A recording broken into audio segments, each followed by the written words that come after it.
Что у нас сегодня вечернее увлечение? Сейчас мы будем на наш робот-пылесос, который отработал свое. И уже тяжело ему работать. Вот такой робот у нас есть. Будем ставить новый аккумулятор, потому что более мощный, усиленный.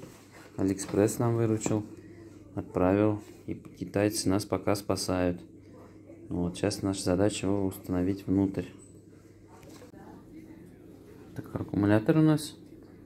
Сейчас мы будем скрывать наш пылесос. Сенсор видно, как работает.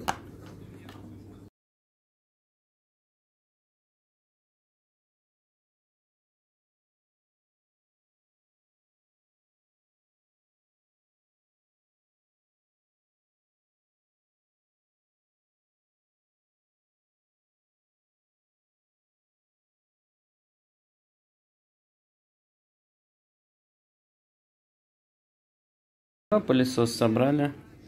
Наш помощник Массандра Милкунша.